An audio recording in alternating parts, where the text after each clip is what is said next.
kuulate veebiraadiot. Lihtsalt ja keerutamata.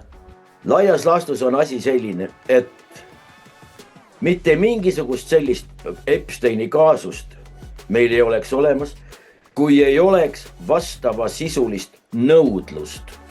Taas kord on põhjust rääkida USA seksuaalkurjategijast Jeffrey Epsteinist, kelle toimiku materjalide avalikustamine on väidetavalt viinud niidid isegi Balti riikidesse ning seostani prominentsete isikutega. Kui kaugele võib see asi lõpuks minna ja milliste tagajärgedega nii Eestile kui globaalselt tervikuna? Ja siis ei olegi imelik, keegi toob võib-olla ka mingi folkloori siia kõrval. Aga juba vanad eestlased ütlesid, et paneme tallele, aga paneme kõrva taha talle. Palun väga, missugune säravate tähtede paraad oli Epsteini juures. Kas sa oled tähele pannud? Ma arvan, et see ei ole siseriiklik nõudlus. Ma arvan, et siseriiklikult oleks ikkagi enamus Eesti inimestest tahaks, et meil oleks ikkagi seltskond, kes meid on seatud valitsema ja juhtima, oleks ikkagi kuidagimoodi riigi inimesed, riigimehed. Nad oleksid targemad kui teised. Aga täna on need niimoodi, et trumpistid ütlevad, nad keelduvad uskumas seda, mida nad oma silmaga näevad, sest nemad arvavad, et see kõik on deepfake ja AI-ga tehtud. Ja miks see ajastus, see, mis te välja tõite, et nüüd on see AI ja deepfake'i kaela saab kõik ajada. Ma olen sellega täiesti poolt, et see ajastus ei saanud olla juhuslik.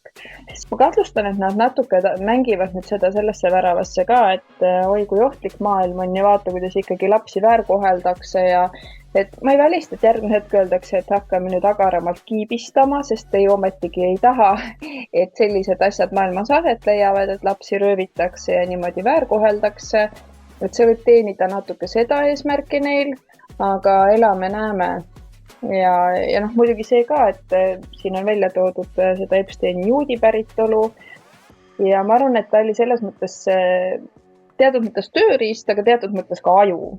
Sest Epsteini skandaaliga seoses on välja tulnud ka kuninglike perekondade liikmeid, aga näiteks Põhja-Ameerika ühiskonnas võtmepositsioonidel on üsna palju selliseid inimesi, kes ametlikult nad ei ole küll nagu kuninglikku verd, aga tegelikult on hakatud nende sugupuud uurima, siis selgub et nad on hoopis näiteks Inglise kuningakojaga on seotud ja üldsegi mitte kaugelt.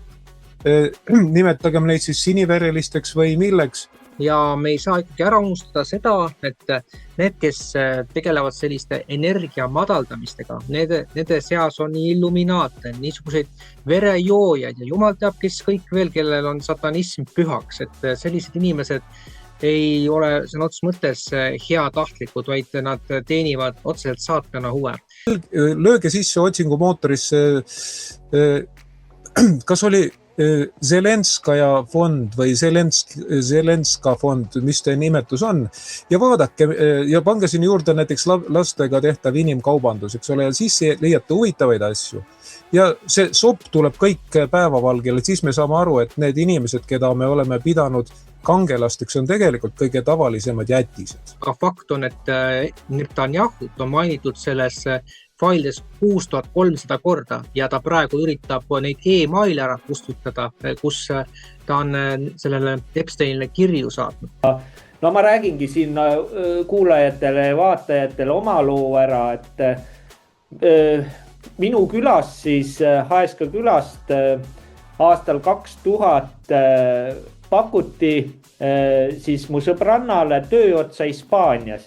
Et ma ei tea, kas maasikaid korjama või mida ta sinna läks, siis ja nii kui piirid lahti läksid, on tüdruk siiani kadunud. Ei kippu, ei kõppu, kõik. Minu meelest vanemad andsid Interpoli ka ja ongi teadmata kadunud, keegi ei tea.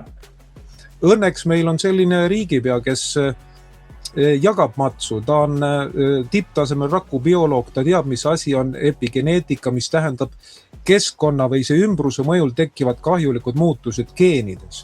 Ta on püüdnud nagu selle eest hoiatada aga tema üle irvitatakse, nii et ma leian, et on hea, kui võetakse rikkis inimesed ette, kes ennast peavad eliidiks ja pannakse nad paika. Paika panijatele palju edu.